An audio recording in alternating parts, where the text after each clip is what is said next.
Ibu Saudara dimanapun saja berada, kita bersyukur karena kasih karunia Tuhan terus melimpah atas hidup kita sampai hari ini. Dan saya mau katakan kalau hari ini kita masih ada, kita masih hidup, kita masih bisa melakukan segala aktivitas kita, itu semua hanya karena kasih karunia Tuhan. Ingat bahwa kasih karunia Tuhan sudah disediakan buat kita semua, orang-orang yang percaya kepada Yesus sebagai Tuhan dan Juru Selamat mereka. Bapak Ibu Saudara yang terkasih dalam Tuhan, kasih karunia yang terbesar telah kita terima, yaitu keselamatan, hidup kekal dalam kerajaan Allah. Tetapi bukan hanya keselamatan ketika kita mati dan masuk surga, tetapi kasih karunia yang lain pun juga diberikan kepada kita terus menerus.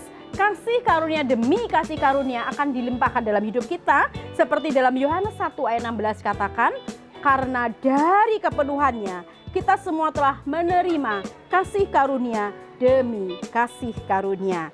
Nah, Bapak Ibu yang terkasih dalam Tuhan, kita yakin bahwa kita semua adalah orang-orang yang hidup dalam kasih karunia-Nya. Nah, saya rindu hari ini membagikan satu hal, bahwa yang membedakan kita dengan orang-orang yang hidup di luar kasih karunia Tuhan, ketika menghadapi persoalan, ketika menghadapi masalah, tantangan, pencobaan, pergumulan, dan kawan-kawannya, yang membedakan ada responnya. Respon orang yang hidup dalam Tuhan itu akan berbeda dengan respon orang-orang yang hidup di luar kasih karunia Tuhan ketika menghadapi persoalan dalam hidupnya. Orang yang hidup dalam Tuhan, kasih karunia Tuhan, yang pertama yang dilakukan, dia datang kepada Tuhan karena dia tahu, dia percaya bahwa Tuhanlah yang menjadi jawaban hidupnya. Dia berseru kepada Tuhan dan dia akan menjawab kita.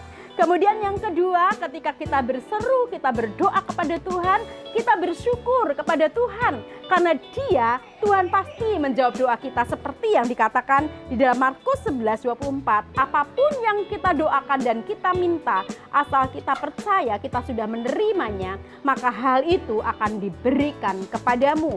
Jadi kita tinggal mengucap syukur kepada Tuhan dan juga bergembira karena Tuhan. Karena dikatakan dalam Mazmur 37 ayat 4, bergembira karena Tuhan, maka Dia akan memberikan kepadamu apa yang diinginkan hatimu.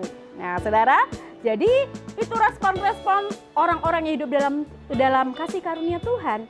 Dan kita tahu bahwa Tuhan kita itu dahsyat dan luar biasa. Dia sanggup melakukan jauh lebih banyak dari yang kita doakan. Jadi Saudara, hiduplah dalam kasih karunia Tuhan, karena kasih karunia Tuhan itu sudah disediakan lengkap dalam hidup kita. Karena penebusannya akan dosa kita, karena pengorbanannya di atas kayu salib, Dia sudah menyediakan semuanya buat kita.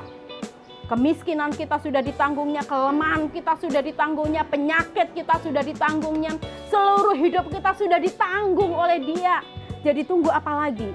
Kita sebagai orang-orang yang hidup dalam kasih karunia Tuhan, respon yang benar, percayalah tetap kepada Tuhan, sadarilah bahwa kasih karunia-Nya tetap ada dalam hidup kita dan bahkan akan terus-menerus berlangsung, sehingga kita akan mengalami kasih karunia demi kasih karunia.